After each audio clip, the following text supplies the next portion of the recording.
Hello, anybody who's watching this video. My name is Nathan, and basically I'm just making this first video as kind of an introduction.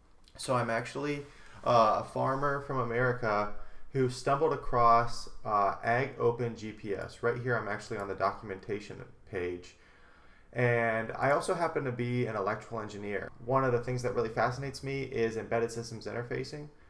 So I figured that would really help me out in this field and looking into AgOpenGPS and trying to get that up and running on my tractor. If you guys don't know what AgOpenGPS is, it's basically just an open source precision agricultural software and hardware. So we can get that, centimeter level precision and auto steer our tractors and our combines, whatever other equipment we have.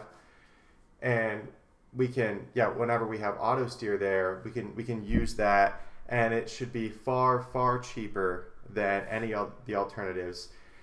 Because if you try to use John Deere system, that's going to cost you thousands and thousands of dollars.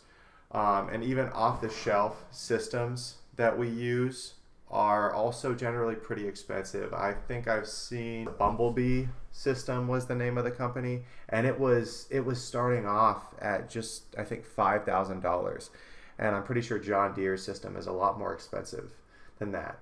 So in this series of videos I'm going to be documenting my progress and then of course my struggles as I attempt to get auto steer working.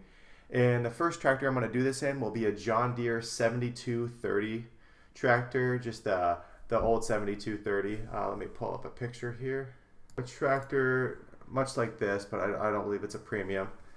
Anyway, this tractor has no auto steer capabilities on it whatsoever from the factory. So it should be a very interesting project. I'll probably either buy a steering wheel that has a motor built into it, or I will actually kind of manufacture some kind of a rig, much like I've seen in videos by Potato Farmer. I will link him in the description, where he has made setups where he has used an electric motor and some gears to steer the tractor with the AgOpenGPS board. Right here I have my Excel sheet with a list of things that I believe I need to buy before getting started here. So I need the circuit board, and then I put plus assembly here because I plan on having JLC PCB assemble most of it. A Teensy, that's the microcontroller processor that we'll need to use. A tablet, the tablet's used for part of the controls, but then also just displaying your progress on screen. We are probably going to need 2 GPS modules and 2 GPS antennas. We're going to need an inertial mass unit, a wheel angle sensor, and then a motor and gears. That's for the steering wheel. This right here, this might be replaced just by a Kia steering wheel. But that's going to sum it up for this video, and I hope to be posting to you guys again soon whenever I have this filled out and I can get you guys probably a total cost that this project is going to sum up to here as soon as possible. Thank you so much for watching, and have a great day.